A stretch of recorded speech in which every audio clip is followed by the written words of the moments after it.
मित्रांनो, पुण्यापासून 50, 60, 70 किलोमीटरच्या अंतरावरती, मला वाटतं 50 किलोमीटरच्या अंतरावरती नायगाव म्हणून हे गाव आहे. आणि हा रस्ता कुठला आहे सर? हा सासवड सोपा रोड आहे. सासवड सुपा रोड आहे. प्रॉपर हे या ठिकाणचे आहे. आणि या ठिकाणी आज 10 लाख 15 लाख जमीन मिळते इकडं. हा, 1 कोटी रुपये सांगतात या रोडला. उभं पण करणार नाही. तुम्हाला वाटेल इथलं हा काय डांबरी रस्ता आहे, छोटा रस्ता आहे का? हा जवळजवळ 2 पदरी हायवे सँक्शन. हा सासवड सुपा रस्ता आहे. आणि लक्षात घ्या, या ठिकाणी मित्रांनो एक काळ असा होता की या ठिकाणी 5 लाख 10 लाख 15 लाख 20 लाख अशा एकरी जमिनी होत्या. तो काळ मला वाटतं कमीत कमी 10 वर्षाच्या पुढचा असेल का? 10-15 वर्ष. 2001 साली. हा, 2001 साली. पण आजची गत अशी, तुम्हाला शेजारी एक बी घर दिसणार नाही. पण या ठिकाणी डायरेक्ट मित्रांनो 60 लाख 80 लाख कोट 1.5 कोट 2 कोट बऱ्याच वेगवेगळ्या अंतरावरती वेगवेगळ्या क्षेत्राचे रेट चालू आहेत. याचा सगळ्यात मोठा जो रेट वाढण्याचं कारण आहे ते कारण म्हणजे पुरंदर आंतरराष्ट्रीय विमानतळ. पुरंदर आंतरराष्ट्रीय विमानतळ म्हणजे आज पुण्यातले मोठमोठे इन्व्हेस्टर या विमानतळाच्या जवळपास जमिनी घेऊन ठेवतात.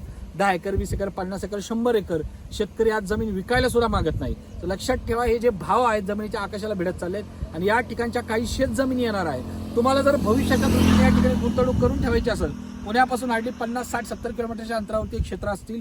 एवढं चांगले क्षेत्र आहे. या ठिकाणी जर तुम्ही गुंतवणूक करून ठेवली तर लक्षात ठेवा, भविष्यातले याचे भाव करोडोचे असतील. कारण हे पुरंदर आंतरराष्ट्रीय विमानतळापासून जवळच्या अंतरावरती जमिनी असणार आहेत. आणि आपला जो आंब्यात एन ए प्लॉट चालेल ना 8 लाख रुपये गुंठा, जो आता आपण तो संपत आला, थोडेच राहिलाय, त्या ठिकाणी आपण आता 12 लाखांना चालू करतोय.